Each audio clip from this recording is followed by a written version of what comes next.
अगर कोई आज रामगिरी नाम का खबीस मरदूद अगर मुस्तफ़ा की शान के खिलाफ बोलता है, उस खबीस मरदूद को हाईलाइट मत करो, उस खबीस मरदूद को चमकने का मौका मत दो। उस समाज में बहुत सारे साहब दलित हैं, गिरे पड़े लोग, संथल हैं, मुसहर हैं, कोई बहुत सारे चमार किस्म के लोग हैं। रास्ता चलते कोई चमार मेरे पैगंबर के खिलाफ अगर जबान खोलेगा तो हम उसको हीरो बना देंगे, हम उसको हाईलाइट कर देंगे। कोई मेरी माँ को गाली देगा तो हम 1 लाख लोगों को मोबाइल से शेयर करके व्हाट्सएप के जरिए बता देंगे कि मेरी माँ को इसने गाली दिया है। गाली को मैं जानता था, वो देने वाला जानता था, मगर हमारे कैसा बैठा है हम कि 1 करोड़ आदमी को मैंने शेयर करके बता दिया कि मेरी माँ को इसने गाली दिया है। जो नहीं जानता था वो भी जानने लगा। जो रास्ता चलते कोई चमार अगर नबी के खिलाफ बोलता है, बहुत सारी बातें खामोशी से सही जाती हैं, सुनी जाती हैं। अगर ज्यादा गुस्सा आए तो उस खामोश रह करके बस तनाई में मौका मिले तो बस कान दबा दिया जाए उसका। जहां 2-4 आदमी का कान दबा, फिर चौथा कोई चौड़ा चमार हिम्मत नहीं कर पाएगा, मुस्तफ़ा के खिलाफ बोल नहीं पाएगा। लेकिन ये इसको किसी को इज्जत दे देना, एक रात घंटा बजा के 2 टका कमाने वाला, वो अगर उसको कुछ रोटी नहीं मिलती है, वो हमारे पैगंबर को गाली दे के 2 रोटी कमाना चाहता है। इसी तरह कल कोई तिवारी बोला था, कोई खबीसा बोली थी, आज एक खबीस बोल रहा है। एक चैनल है, वो अगर कोई उसका अदीब बोल रहा है, कोई उसका फिलोसफर बोल रहा है, उसका हाईली एजुकेटेड कोई बोल रहा है, कोई आला तालीम याफ्ता बोल रहा है, कोई पढ़ा लिखा उसका शायर बोल रहा है, तो अदीब का जवाब हमारा अदीब देने को तैयार है, शायर का जवाब हमारा शायर देने को तैयार है, उसके फिलोसफर का जवाब मेरा फिलोसफर देगा। इस तरह से बात बात में सड़क पे किसी चौड़ा चमार की बात को लेकर के हम अपनी एनर्जी को लॉस नहीं करेंगे। इस तरह से बेशुमार लाखों आदमी है जो रोजाना चोरी छुपे हमारे पैगंबर को गाली देता है। हम किस किस के खिलाफ एहतजाज करते रहे? हाँ, कोई उसका पढ़ा लिखा आदमी, कोई बहुत बड़ा तानीश्वर अगर बोलता हो तो हम उसके खिलाफ सड़क पे आ जाएंगे। अब हम कहते हैं ये चमार बोला कि हमारे पैगंबर के खिलाफ, तो आपको तकलीफ होगी, हाँ, आशिक रसूल होने के नाते तकलीफ तो होगी, लेकिन आपका चेहरा खिल जाना चाहिए। इस गिरे हुए की क्या हैसियत है इस हिंदुस्तान के कि हिंदू औरत सरोजनी नायडू जो पॉलिटिकल लीडर है, जो गैर मुस्लिम है, जो हिंदू परिवार से बिलोंग करती है, पढ़ी लिखी शायरा भी है, अदीबा भी है और सियासतदान भी है, उसने आज से कई साल पहले हमारे मजहब के ताल्लुक से और हमारे पैगंबर के ताल्लुक से एक जबरदस्त रिमार्क किया था। उस रिमार्क को बार बार पढ़ें, मौका मिले रोजाना पढ़ें और इन गैर मुस्लिमों को पढ़ के सुनाएं, उनको बताएं कि जो तुम्हारा जाहिल 2 रोटी कमाने के लिए वह गाली का सहारा लेता है, क्योंकि वह डीएम बना नहीं, प्रोफेसर बना नहीं, आईएएस ऑफिसर बना नहीं, प्रोबेशनरी ऑफिसर बना नहीं, अब वह खाएगा कैसे? घंटा बजाता है तो जिंदगी भर 2 रोटी खाता रहेगा।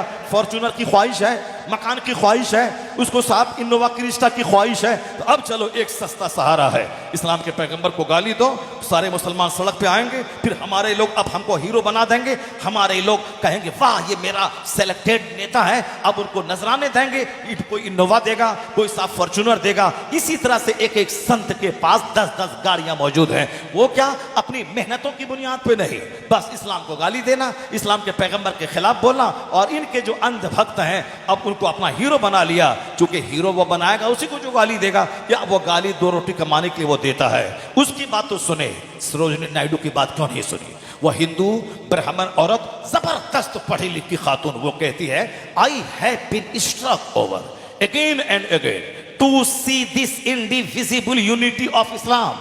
When the azan is sounded, the worshippers are gathered, the peasant and the king stand side by side together. The best embodiment of democracy can be seen 5 times a day in the mosque. हम इसकी बात सुने कि उस चमार की बात सुने।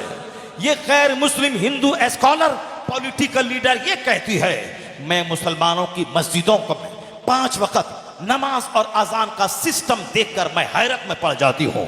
अजान होती है, नमाजी जमा होते हैं, और अमीर और गरीब, the peasant and the king, यानी किसान, काश्तकार और बादशाह, ये दोनों मिलकर एक सफ में जब खड़े होते हैं तो वो कहती हैं डेमोक्रेसी, प्रजातंत्र, जमहूरियत। जमहूरियत है कहाँ? नाम डेमोक्रेसी का है, कब्जा अगड़ी जाति का है, मगर जहां जमहूरियत का सच्चा मुजाहिरा होता है वो मुसलमानों की मस्जिदें हैं, जहां अमीर गरीब काला गोरा शहरी देहाती एक सब में खड़े होकर कहता है अल्लाह अकबर, अल्लाह इज द ग्रेटेस्ट। ना कोई अमीर बड़ा ना कोई गरीब छोटा, अल्लाह सबसे बड़ा है। वो सारे लोग एक नारा लगाते हैं अल्लाह अकबर, अल्लाह इज द ग्रेटेस्ट, अल्लाह सबसे बड़ा है। वो कहती हैं जमहूरियत का शानदार मुजाहिरा 5 वक्त मस्जिदों में देखने को मिल जाता है। इसके आगे वो और आगे बढ़ के कहती है you find in London an Indian an Algerian and a Turk, India is the land of India is the motherland of Indian, India is the motherland of Indian. India एक हिंदुस्तानी का मादरे वतन है। Turkey is the motherland of Turkish, तुर्की के रहने वालों का मादरे वतन तुर्की है। Language is different, country is different, जबान अलग है, मुल्क अलग है। When they stand in prayer, it makes man instinctively a brother। मगर वह हिंदू औरत कहती है जब लंदन में ये हिंदुस्तानी, ये तुर्किश, ये अलजायर के लोग सारे जब आपस में मिल के नमाज के लिए खड़े हो जाते हैं, मुल्क अलग, जबान अलग, अलग अलग काम से इंग्लैंड आने वाला, नमाज के वक्त सारे लोग जब खड़े होते हैं ऐसा लगता है कि दुनिया के ममालिक के इख्तलाफ की सारी दीवारें इस्लाम ने तोड़ दी है और आदम की औलाद को नमाज के जरिए एक खानदान का भाई बना दिया है। It makes man instinctively A brother. ऐसा लगता है कि कानून नमाज अलामती तौर पर आदमी को भाई बना दिया है। मुल्क अलग, जबान अलग। कितनी बड़ी बात कह दी। हम इनकी बात को बार बार पढ़ें तो उस रास्ता चलते किसी गिरे पड़े हुए खसीस और रजील और खबीस की बात को हाईलाइट करें। बस राजनीति की दुकान चमकाने के लिए सड़क पे आ गए।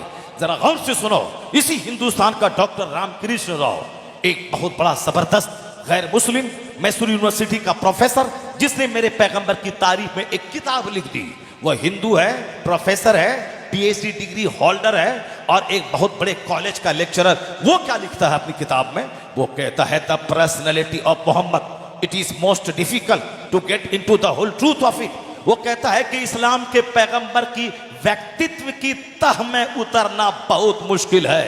हम एक चैप्टर पढ़ते हैं वो खत्म नहीं होने पाता कि उनके कमालात का दूसरा चैप्टर सामने आ जाता है। हम उसे पढ़ते हैं वो खत्म नहीं होता, उनके औसाफ का तीसरा बाब सामने आ जाता है। वो कहते हैं all these magnificent roles in these departments of human activities he is alike a hero. क्या कहा उस गैर मुस्लिम ब्राह्मण हिंदू स्कॉलर ने रास्ता चलते किसी चौड़े चमार की बात को लेकर के? साहब तुमने राजनीति की दुकान सजा ली। खामोशी से काम लेना चाहिए। जब बहुत बड़ा कोई हमला करे किताब की जबान में, उसका जवाब किताब की जबान में दिया जाए। ये बड़ा स्कॉलर इसकी बात को हाईलाइट क्यों नहीं करते?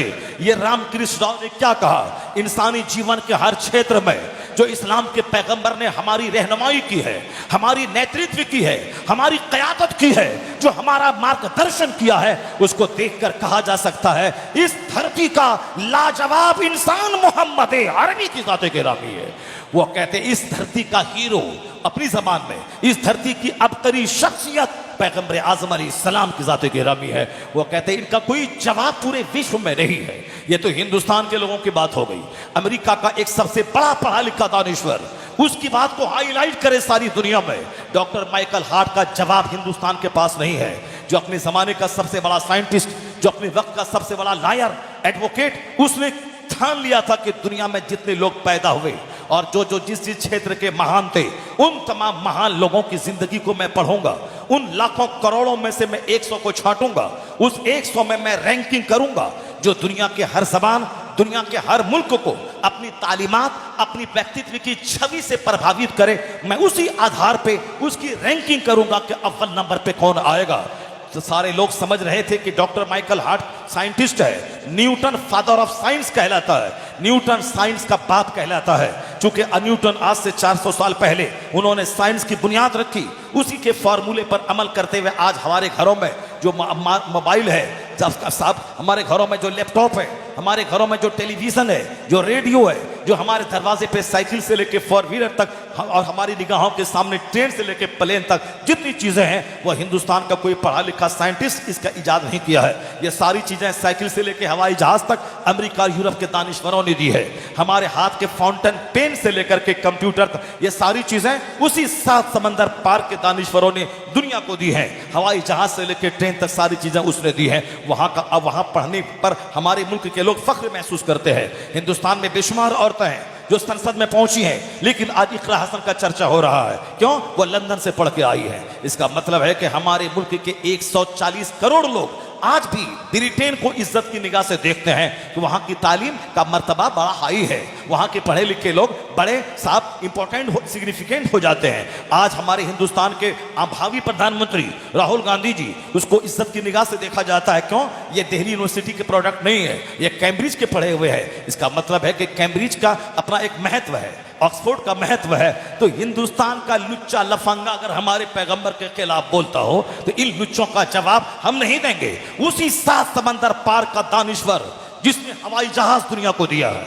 जिसने ट्रेन दुनिया को दिया है, उसी अमेरिका का डॉक्टर माइकल हार्ट, उसने दुनिया के सारे विद्वानों की जिंदगी को आंख की पुतलियों में समेट लिया और उनके सामने 100 बड़े इंपॉर्टेंट लोग थे। उसमें गांधी भी थे, चर्चिल भी थे, नेहरू भी थे, गौतम बुद्ध भी थे, महावीर भी थे, न्यूटन भी थे, आइंस्टाइन भी थे, लेनिन स्टालिन भी थे, मसूलिनी भी थे, हिटलर भी थे। ये जितने बड़े बड़े लोग कहलाते हैं, कोई राजनीति क्षेत्र के, कोई अदब के क्षेत्र के, शायरी के शोबे के, सियासत के शोबे के, एग्रीकल्चर के शोबे के, जितने भी डिपार्टमेंट्स हैं, हर डिपार्टमेंट में तो महान लोग हुए हैं। उन सारे महानों की जिंदगी को पढ़ लेना, उसके बाद अब उसको 100 में रैंकिंग करना कि अव्वल नंबर पे कौन, 2 नंबर पे कौन, जो दुनिया के हर घर को प्रभावित किया हो, दुनिया का सबसे बड़ा महानतम कामयाब तरीन इंसान हो। उन्होंने मेहनतें की और कहा था मैं अकीदत की बुनियाद पर रैंकिंग नहीं करूंगा कि मैं मोहब्बत जिसकी तरफ ज्यादा हो मैं उसका नाम ले लूं, नहीं, मैं हकीकत की बुनियाद पर रैंकिंग करूंगा। चाहे मेरी तबीयत के खिलाफ, मेरे मजहब के खिलाफ किसी का भी नाम आ जाए, सच्चाई रियलिटी की बुनियाद पे मैं रैंकिंग करूंगा। अव्वल नंबर पे, 2 नंबर पे कौन आएगा।